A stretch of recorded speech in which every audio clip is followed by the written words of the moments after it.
잠언 24장 10절에서 16절까지의 말씀을 교독하는 형태로 함께 보십니다. 재난을 당할 때에 낙심하는 것은 너의 힘이 약하다는 것을 드러내는 것이다. 너는 죽을 자리로 끌려가는 사람을 건져주고 살해될 사람을 돕는 데 인색하지 말아라. 너는 그것이 내가 알 바 아니라고 생각하며 살겠지만 마음을 헤아리시는 주님께서 어찌 너의 마음을 모르시겠느냐? 너의 목숨을 지키시는 주님께서 다 알고 계시지 않겠느냐? 그분은 각 사람의 행실대로 갚으실 것이다. 내 아이들아, 꿀을 먹어라. 그것은 좋은 것이다. 송이꿀을 먹어라. 그것은 너의 입에 달콤할 것이다. 지혜도 너의 영혼에게는 그와 같다는 것을 알아라. 그것을 얻으면 너의 장래가 밝아지고 너의 소망이 끊어지지 않는다. 악한 사람아, 의인의 집을 노리지 말고 그가 쉬는 곳을 헐지 말아라. 다 같이 의인은 7번 넘어지더라도 다시 일어나지만 악인은 재앙을 만나면 망한다. 아멘. 아멘. 예, 한동안 우리 유행했던 말 중에 부러우면 지는 것이다 이런 말이 있죠. 많이 써먹으셨습니까? 부러우면 진다. 오늘 우리가 읽은 잠언 24장은 이렇게 시작이 됩니다. 너는 악인의 형통함을 부러워하지 말며. 악인의 형통함을 부러워하지 말아라. 그래서 제목을 부러우면 지는 것이다 이렇게 하는 게 아니라 부러우면 망한다 이렇게 하려다가 제가 참았습니다. 하여튼 한동안 우리가 이런 단어를 많이 사용했는데 부러워하는 것 잘 가려서 해야 될 것 같아요. 이게 의인의 형통과 악인의 환난 이렇게 제목을 붙였으면 아마 좋았을 텐데 반대로 붙였죠. 악인의 형통과 의인의 환난이란 말이에요. 왜? 성경이 그렇게 반대로 말씀해주고 있어요. 악인의 삶에도 형통이 있다는 것입니다. 악인의 형통을 본다고 할지라도 부러워하지 말아라 이 말씀이에요. 더 나아가서 형통하는 악인과 함께 있으려고도 하지 말라는 것입니다. 왜요? 그러다 보면 자꾸 악인을 따라가는 거예요. 악인을 본받게 되고 악인의 영향을 받게 되고 또 심지어 함부로 또 더 나아가서는 하나님께서 악인을 멸망시킬 때 함께 멸망할 수도 있기 때문에 그런 것입니다. 그래서 우리는 악인이 형통한다고 해서 거기에 그것 때문에 시샘할 것도 없고 부러워할 것도 없고 또 괜히 뭐 하나 얻어먹으려고 그 곁에 쫓아다닐 것도 없습니다. 오히려 우리가 의인의 길을 걸어가면서 고난이 있다 할지라도 재난을 만난다 할지라도 성경은 실망하지 말라, 낙심하지 말라. 오늘 10절에 그 말씀이에요. 재난을 당할 때 낙심하는 것은 너의 힘이 약하다는 것을 보여주는 것이다, 드러내는 것이다 이 말이에요. 이 힘이 약하다는 거, 믿음이 약한 거예요. 그래서 자꾸 낙심을 잘하는 사람이 있어요. 왜 나는 예수 잘 믿는데 되는 일이 없어? 왜 나는 이렇게 믿음으로 살려고 안간힘을 쓰는데 왜 자꾸 질병이 찾아오고 사고를 만나고 실패하게 되고 가난하게 되고 왜 나는 이 모양 요꼴이야? 여러분 이렇게 생각하지 않나요? 낙심하지 마세요. 우리가 살아가면서 의롭게 살려고 해도 믿음으로 살려고 해도 때로는 어려운 일을 만날 때가 있습니다. 그러나 그렇다고 해서 당황하지도 말고 실망하지도 말고 낙심하지도 말아야 합니다. 왜냐? 의인의 삶 속에 하나님께서 이런 고난을 환난을 허락하실 때는 뜻이 있기 때문에 그렇습니다. 믿습니까? 하나님의 좋은 뜻이 거기에 담겨져 있기 때문에 우리가 하나님을 믿고 하나님을 신뢰하고 인내하면서 견뎌내야 돼요. 기다려야 돼요. 오히려 그걸 통해서 축복의 기회로 만들어야 될 줄 믿습니다. 오늘 우리가 읽은 말씀에 보니까요 16절에 의인은 7번 넘어지더라도 다시 일어나지만 악인은 재앙을 만나면 망한다 이렇게 말씀해 줘요. 무슨 뜻이에요? 의롭게 사는 의인이라 할지라도 7번 넘어질 수 있다 이 말이에요. 한 번도 아니고 두 번도 아니고 7번. 여러분 겹쳐서 7번 재앙을 만나고 넘어지게 되면 일어날 수 있겠습니까? 근데 일어나야 된다는 거예요. 왜? 그게 의인이라는 것입니다. 근데 거기에서 재앙을 만나서 엎드려지고 못 일어나면 악인이에요. 오늘 말씀이 그래요. 악인은 재앙을 만나면 망한다 그랬어요. 그러나 의인은 7번 넘어져도 일어난다 이 말이에요. 그러니까 우리는 이 고난을 만나는 것, 정말 피하고 싶지만 고난을 만나는 것, 이것보다 중요한 게 내가 어떻게 대처하느냐. 고난 자체가 문제가 아니고 어떻게 반응하느냐, 이게 중요한 것입니다. 그러니까 이것을 어떻게 바라보느냐에 따라서 반응하는 게 다른 거예요. 고난이 하나님의 은혜와 하나님의 축복을 경험하기 위한 전 단계라는 사실을 여러분 아십니까? 이 사실을 여러분 믿을 수 있기를 바랍니다.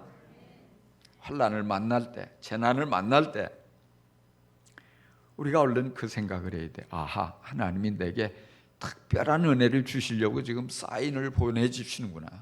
하나님의 사인이 여기에 담겨 있구나. 그래서 할렐루야.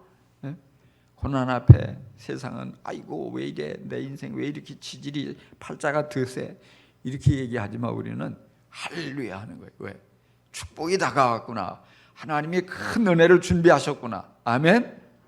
이와 같은 믿음으로 고난을 바라볼 수 있기를 바랍니다. 실제적으로 보면요, 많은 이들이 이제 고난을 만나잖아요. 고난이 딱 찾아와요. 질병이 오고 사고가 오고. 근데 우리가 막 그걸 이겨내려고 안간힘을 쓰지만 힘이 부족해요. 내 능력이 부족하구나, 지혜가 부족하구나, 여러 가지 내가 연약한 존재로구나, 이걸 깨닫게 된다고요. 그럼 어떻게 돼요? 우리 믿는 사람은 내가 부족하니까 주님을 찾는 거예요. 주님을 의지하는 거예요. 주님께 기도하는 거예요. 주님, 주님 앞에 나아가서 또 뭐예요? 내가 뭘 잘못해서 이런 일을 만났나, 자신을 돌아보는 계기가 돼요. 회개 기도하고, 주님 잘못했어요. 내가 용서라고 했는데 용서 안 하고 미워한 것, 주님 용서해 주세요. 또 내가 이렇게 쓸데없는 것에 욕심 부리고 정말 주님께 불순종했어요. 막 이렇게 눈물 콧물 흘리면서 죄를 회개하면서 우리의 심령이 깨끗해지는 거예요. 정결해지는 것입니다. 그러면서 또 뭐냐면, 주님, 나는 은혜 없이는 하루도 살 수가 없는 존재입니다. 은혜를 베풀어 주세요. 자격이 없지만 내가 이렇게 부족한 것 투성이지만 불쌍히 여겨주시고 은혜를 주셔서 도와주세요. 이 어려움을 풀어갈 지혜를 주세요.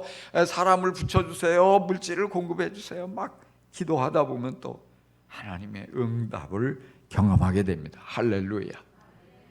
그러니까요, 이 과정에서 믿음이 자라가요. 이 과정에서 하나님을 경험해요. 그러니까 하나님의 살아계심을 누구보다도 확신하게 되고 사람들에게 하나님이 살아계시다고 증거하는 거예요. 내가 만난 하나님이 이렇게 좋은 분이라고. 할렐루야.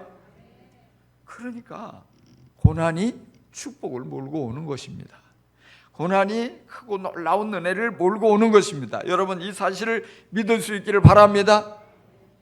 우리가 생각하기에요, 하나님이 사랑하면 왜 재난을 허락하시냐, 고난과 위기를 허락하시냐, 이렇게 생각이 들잖아요.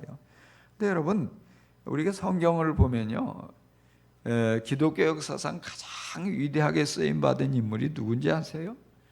정말 하나님을 너무너무 뜨겁게 사랑하고 그 업적이 어마어마하고 막 그 많은 지역에 복음을 전하고 교회도 많이 세우고 성경의 절반을 기록한, 신약 성경의 절반을 기록한 인물이 누굽니까? 바울. 그래요. 잘하시네. 역시 부흥회를 하고 나더니 은혜가 충만해요. 할렐루야. 자, 이 바울이 얼마나 이 믿음이 좋아요. 하나님 사랑하니까 평탄하고 잘 살았을 것 같죠. 근데 바울처럼 고난이 많았던 사람도 드물어요. 고린도후서 1장 8절과 9절을 보면 이런 얘기가 나와요. 형제들아, 내가 아시아에서 당한 환난을 너희가 알지 못하기를 원하지 않는다. 힘에 지나도록 심한 고생을 받아 살 소망까지 끊어지고 마음의 사형 선고를 받은 줄 알았으니. 사형 선고를 받은 것처럼 완전히 살 소망이 끊어지고 이 박해와 이 어려운 고난 속에서 그렇게 아주 위기 살얼음판 속에 이제 나는 끝났구나 이런 환난을 만났다는 거예요. 근데 그런 상황에서 뭐냐? 자신을 의뢰하지 않고 오직 죽은 자를 살리신 하나님만 의뢰하게 하신 것을 깨달았다는 거예요. 그런 어려운 가운데서도 정말 내 힘으로 난 죽었다 끝났다 이렇게 여겨지는 상황에서 하나님만 더욱더 의지하고 굳건하게 믿음을 드러내고 그러면서 그 위기를 헤쳐나가는 거예요. 그걸 고린도 교회 성도들에게 일깨워줘요. 그러니까 고난을 만날 때 우리는 자신을 의지하고 살아가던 걸 다 내려놓고 하나님을 굳게 붙잡으면 되는 줄 믿습니다. 하나님이 제일 싫어하는 게 뭐예요? 나를 의지하고 사는 거예요. 나를 의지하고 사는 거. 세상 사람들 뭐라고 해요? 내 주먹을 믿어라 그렇죠. 내 힘으로 산다고 생각해요. 내가 잘나서, 내가 능력이 많아서, 내가 머리가 좋아서, 내가 수완이 좋아서, 그래서 어떤 나를 믿고 큰 소리 뻥뻥 치고 그러는데, 그게 우리가 아무리 힘이 좋은 사람도요, 하나님이 훅 불어버리면 한 방에 가잖아요. 건강이 날아가고요. 뭐 예기치 않은 사고 만나니까 아무리 젊고 정말 대단한 것 같은 사람도 뭐 아무것도 할 수 없잖아요. 그게 인생이거든요. 그래서 하나님을 믿는다는 건 뭐냐? 나를 의지하지 않는 거예요. 나를 의지하던 걸 이제는 하나님께로 옮겨와서 주님, 나는 아무것도 아닙니다. 나는 힘이 없습니다. 나는 지혜가 부족합니다. 하나님이 도와주셔야 됩니다. 하나님의 은혜로 난 살 수밖에 없습니다. 이거거든요. 그래서 우리가 바로 살아가면서 이런 고난을 만날 때 우리가 그런 믿음을 붙잡는 거예요. 그런 사실을 깨닫는 거예요. 그렇게 변화되어 가는 거예요. 그러면 축복이 와요. 그러면 더욱더 좋아지게 되고 잘 될 수밖에 없고 더욱더 하나님의 큰 사랑을 받으며 우리의 삶이 아름답게 변화될 줄로 믿습니다. 사단은 그런데 우리로 하여금 그런 일들을 통해서 자꾸만 낙심하게 만들어요. 실망하게 만들어요. 그래서 그냥 주저앉아 버리고 포기하게 만들고 또 심지어는 미리 겁을 내서 자살하게 만들고 또 뭐 아이고 다 끝났다 뭐 그냥 낙담이 돼 가지고 말이죠. 자포자기하게 만들고 그게 사단의 방법이에요. 그런데요, 이런 재난을 만났을 때 낙심하면 힘이 없음을 보여주는 거다. 지금 오늘 말씀에 그 이야기잖아요. 너의 힘이 약하다는 거. 이게 뭐냐? 믿음이 없는 걸 보여주는 거예요. 그러니까 낙심하면 이건 사단에게 속는 거예요. 이게 우리가 믿음을 가지고 이 낙심을 낙심시켜 버려야 돼요. 너무 어려운 얘기 했나? 사단이 우리 안에 가져다 준 낙심을 갖다가 완전히 그야말로 아무것도 아닌 걸 만들어 버리자 이 말이에요. 그러니까 내가 믿음이 충만해서 그러면 낙심할 줄 알았는데 낭망할 줄 알았는데 전혀 코가 빠지지도 않고 어깨가 늘어지지도 않고 그냥 푹 주저앉아서 울고 있지도 않고 벌떡 일어나서 다시금 도전하는 모습. 사단이 아이고 안 되겠네 나가 떨어지는 거예요. 지금 이것이 믿음입니다. 오늘 말씀에 의인은 그런데요. 여러분 중에 나는 의인은 아닌데 이런 분이 있을지 몰라요. 근데 신약 성경 로마서 1장 17절에 보니까 오직 의인은 믿음으로 말미암아 살리라 그랬어요.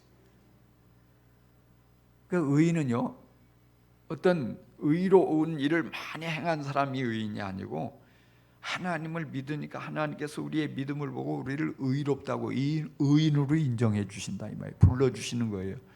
하나님이 우리를 향해서 아무개야 너 의인이야 이렇게 부르시는데 아니에요 나는 의롭지 못해요 난 불의해요 이렇게 하면 어떻게 되는 거예요? 하나님하고 한판 뜨자는 거예요. 하나님의 그 말씀을 우리가 부정하는 게 되는 거예요. 그러니까 우리는 무조건 하나님이 그렇다면 그런 줄로 알아야 돼요. 하나님이 아니라고 하면 아닌 줄로 알아야 돼요. 할렐루야. 이게 믿음입니다. 그렇죠? 그러니까 우리가 예수 믿으면 여러분 예수 믿습니까? 그러면 의인이에요. 아멘. 오늘부터 의인으로 여러분 자신을 받아들일 수 있게 바랍니다. 왜? 하나님이 그렇다고 하시니까. 믿음으로 살아가는 사람이 의인이에요. 그래서 우리가 의인, 믿음의 사람이 어떻게 살아가야 하느냐, 이걸 지금 보여준단 말이에요. 그래서 믿음의 사람은 이처럼 재난을 만나도 실망하지 말고 낙심하지 말고, 뭐 하나님께서 계신데 하나님이 책임지시는데 무슨 걱정이야. 그 모든 것을 믿음으로 맞서서 물리치고 당당하게 일어나는 이런 사람이 믿음의 사람인 것을 여러분 깨닫기를 바랍니다. 실제적으로 하나님께서 우리를 어떻게 구원하셨어요? 아주 비싼 대가를 지불하고 구원하셨잖아요. 당신의 외아들 예수 그리스도를 십자가에 못 박아 죽게 하심으로 예수님의 이 피값으로 우리를 사셨어요. 죄로 멸망할 우리를 구해내신 거예요. 그래서 우리에게 영원한 생명을 주셨고 우리를 자유하게 하셨어요. 그런데 만약에 우리가 고난을 만났다고 낙심하고 포기하고 좌절해 버린다면 비싼 대가를 지불한 하나님의 은혜를 싸구려로 만들어 버리는 거예요. 무가치하게 만드는 것입니다. 주님이 나를 포기하지 않는데 내가 무슨 일을 만난다고 포기하면 어떻게 됩니까? 안 되는 거예요. 믿음의 사람에게 있어서 정말 중요한 것은 뭐냐? 끈기예요.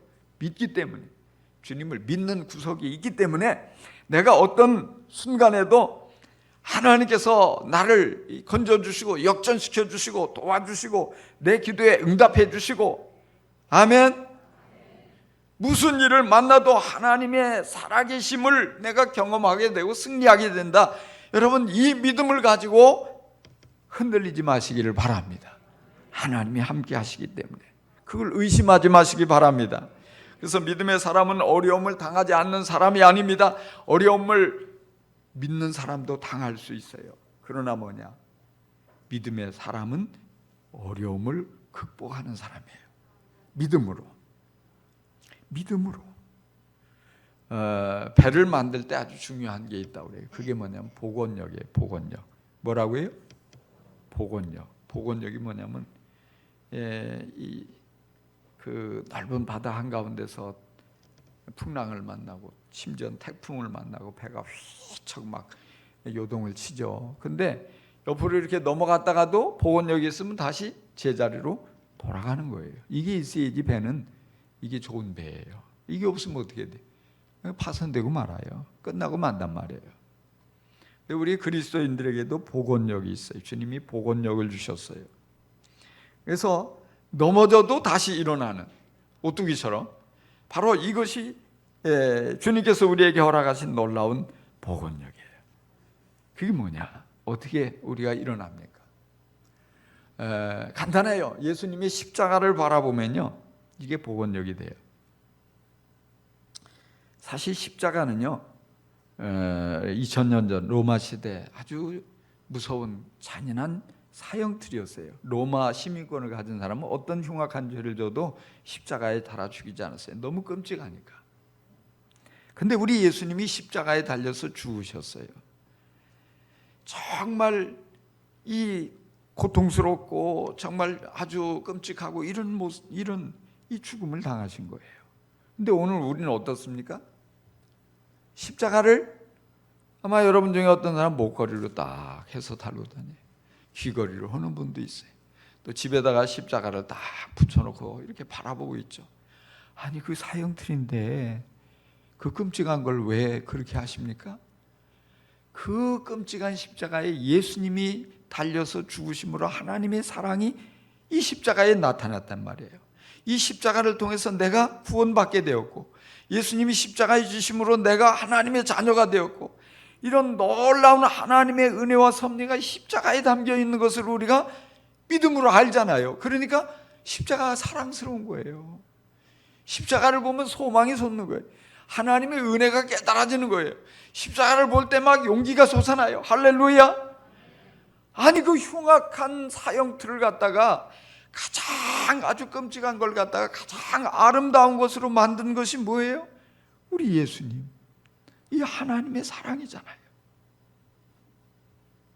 그러니까 이걸 생각하면요, 우리가 살아가면서 위기를 만나고 질병을 만나고 실패를 만나고 사람들과 관계 속에서 갈등을 만나고 정말 살고 싶은 마음이 하나도 없다가도 예수님의 십자가를 생각하며 그래, 주님이 나를 이렇게 사랑하시지, 주님께서 내 죄를 이렇게 다 담당해 주셨지, 내가 영원히 지옥 갈 수밖에 없는 그런 영혼인데 우리 하나님이 이렇게 나를 사랑하시고 예수님 보내서 십자가를 통해서 다 이렇게 영원한 생명을 주셨는데, 이걸 묵상하면요 힘이 솟아나는 거예요. 용기가 솟아나요. 위로가 돼요. 할렐루야. 복원하는 거예요. 복원. 넘어졌다가도 다시 일어나게 되는 그 원동력이 십자가에 있단 말이에요.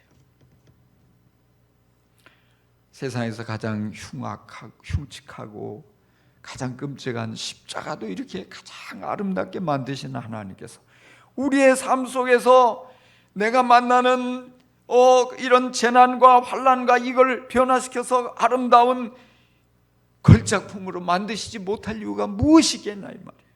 여러분, 이 사실을 믿음으로 바라볼 수 있기를 간절히 축원합니다. 그렇습니다. 우리가 성경을 보면요, 성경 안에 믿음의 모든 영웅들이 수없이 많이 나오죠. 다니엘, 요셉, 많은 다윗. 근데 이분들이 하나같이 뭐냐면 그 삶 속에 그냥 평탄한 분들은 거의 없어요. 보통 사람이 경험할 수 없는 어마어마한 일들을 겹쳐서 수없이 당한 분들이에요. 어떤 분은 사자굴에 던져지기도 하고, 어떤 분은 풀무불에 던져지기도 하고, 어떤 분은 그냥 억울하게 누명 쓰고 감옥에 떨어지기도 하고, 그냥 도망자가 돼가지고 미친놈 흉내나 내면서 도망다니기도 하고, 별일들이 막 그렇게 많이 있어요. 잘못한 것도 없는데 그렇게 억울한 일을 만나고, 그럼에도 불구하고 믿음을 가지고 포기하지 않는 거예요. 믿음을 가지고 하나님을 바라보고 하나님을 의지하고 하나님께 믿음을 드러내고 하나님께서 분명히 건져주실 것을 확신하면서 요동하지 않고 당당한 모습으로 그렇게 결국 승리하는 거예요. 사자가, 이 굶주린 사자가 있는 곳에 들어가도 사자가 전혀 잡아먹으려고 하지 않아요. 왜? 하나님이 지켜주시니까요. 여러분, 신앙이 바로 이런 신앙이 진짜 신앙인 것을 깨닫기를 바랍니다. 그래서 그 신앙을 가지고요 바르게 해석하세요. 당당하게 맞서세요.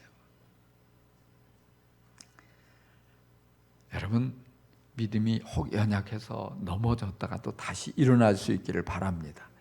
때로는 두려운 마음에, 때로는 그냥 사단에게 속아서 한순간에 이런 마음 가운데 난 그만할래, 전도 그만할래, 기도 안 할래, 이제는 또 난 그냥 대충 믿고 그냥 살아갈래, 이런 마음을 품었다가도 주님께서 깨닫게 하실 때, 성령께서 이렇게 보여주실 때 용기를 내서 내가 이렇게 주저앉아 있으면 안 돼, 얼른 일어나자. 털털 털어버리고, 주님, 내가 잘못했습니다. 잘못 생각했습니다. 주님, 내가 정말 주님을 오해했습니다. 다시 도전하겠습니다. 여러분, 이런 믿음을 가지고 도전해서 반드시 승리자가 될 수 있기를 주의 이름으로 축원합니다. 우리의 삶 속에 고난과 어려움이 있다는 것은 하나님께서 어떤 사인을 보내주신 것이라고요? 내가 너에게 은혜를 가지고 다가가고 있다, 이 사인이라고 그랬어요. 내가 너에게 큰 축복을 주려고 지금 가까이 다가왔다. 그러니까 여러분 기뻐하시고 할렐루야, 온 힘을 다해서 믿음을 드러내며 당당하게 일어날 수 있기를 간절히 축원합니다. 제가 우리 목자방에다가 동영상을 하나 올렸는데 보셨나요? 혹시 보신 분 계세요? 예.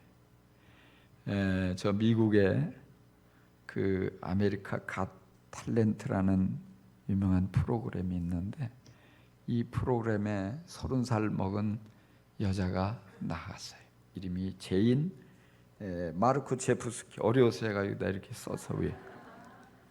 근데 리버티라는 기독교 대학이 있어요. 이 대학 출신인데, 이 여자는요 암에 걸려가지고 30살인데 암이 간에 또 척수에 또 폐에 전이가 돼가지고 의사가 당신은 살 가망이 2%라고 그랬어요.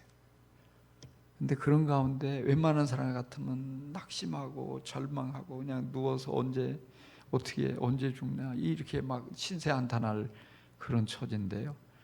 노래를 자기가 만들었어요. It's okay 이런 노래. 괜찮아 이런 말. 괜찮아. 그래서 그 사실을 듣고 심사위원이 그런 거예요. 너 괜찮냐? 너 노래할 수 있겠냐? 오케이. 괜찮아요. 할 수 있어요. 그러면서 그 노래를 부르는데 계속 괜찮아. 그 노래가 그 자리에 참석한 많은 사람에게 큰 감동을 안겨주었죠. 왜? 진정성이 담겨 자신의 얘기. 그런 가운데서 이제 정말 아주 극찬을 받죠. 참 너 목소리가 참 좋다. 너 진심이 담겨있는 너무 아름다운 노래다. 그러면서 심사위원이 내가 보니까 이번에 너무 아주 가창력이 뛰어난 가수들이 많이 나와서 내가 너에게 합격을 참 줄 수가 없다. 그런데 내가 너에게 특별한 선물을 하나 주겠다 하면서 골든 부저를 눌러버린 거예요. 예, 그러니까 이건 뭐냐면 곧바로 모든 과정을 다 생략하고 준결승으로 올라가는 특별한 그런 케이스죠. 그래서 이 제인이라는 이 아가씨가 그 얘기를 하는 거예요. 2%는 굉장한 거다. 2%. 0%가 아니라는 거예요. 0%. 0%에 비해서 2%는 어마어마한 거다. 그래서 그러기 때문에 그걸 생각하면서 내게 2%의 가능성을 가지고 나는 살 수 있고 또 그냥 사는 게 아니라 내가 하고 싶은 거 할 수 있고 다른 사람에게 행복을 줄 수 있고. 여러분 2%가 부족한 것 때문에 실망하며 살고 있지 않습니까? 왜 난 다른 사람보다 돈이 이 정도 부족해? 능력이 부족해? 인물이 부족해? 건강이 부족해? 그것만 생각하면서 불행하지 않습니까? 98%가 있는데 내게 있는 98%는 잊어버리고 2% 때문에 불행한 사람들이 얼마나 많아요. 근데 세상에는요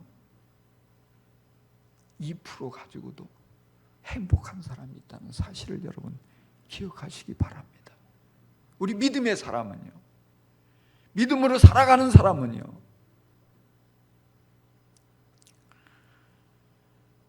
환난을 만나고 고난을 만나고 실패를 만나고 내게 있는 모든 것들이 다 사라진 것 같아도 주님이 계신 것을 기억하면 얼마든지 행복할 수 있어요. 얼마든지 다시 일어날 수 있어요.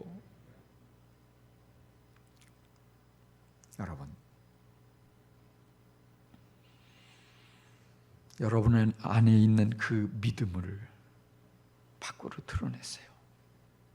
여러분의 삶 속에 나타내서 보여주세요. 특별히 여러분이 고난을 만날 그때가 믿음을 보여줄 수 있는 기회입니다. 사람들이 어떻게 생각하든 간에 뭐라고 말하든 간에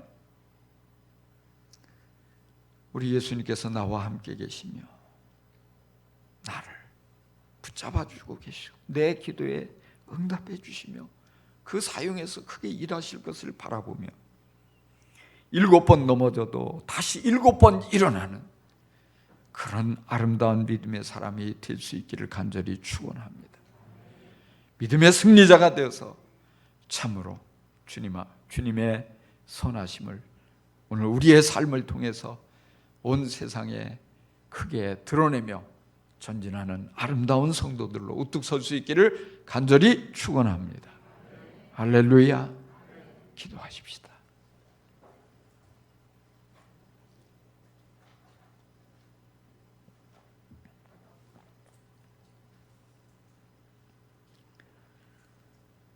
오늘 이 시간에 침묵 속에 우리 잠시 기도하는 시간을 가졌으면 좋겠습니다. 정말 나는 재난을 당함으로 인해서 낙심하고 실망하고 주저앉아 있는 그런 사람은 아닌가.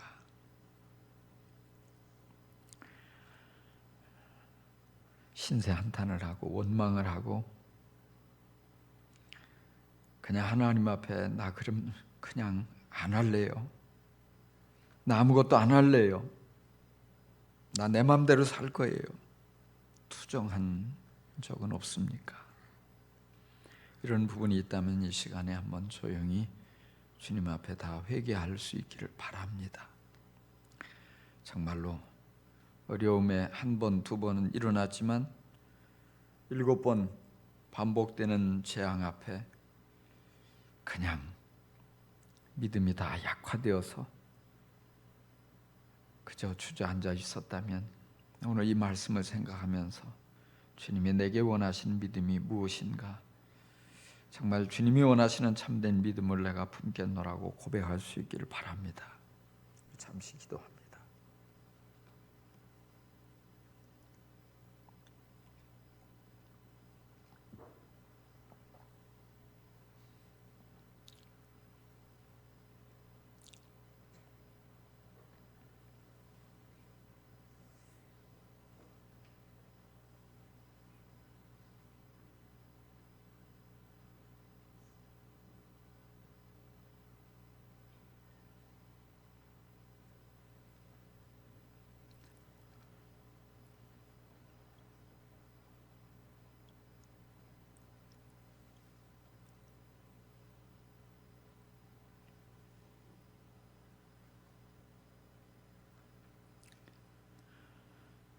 주님, 저희들이 평안할 때는 믿음이 좋은 것 같은데 고난을 만날 때 믿음이 다 사라지는 것을 경험합니다. 그래서 의심하고 불평하고 원망하고 투정 부리고 주님을 멀리하려고 하는 어리석은 모습을 드러낼 때가 많습니다. 용서하여 주옵소서.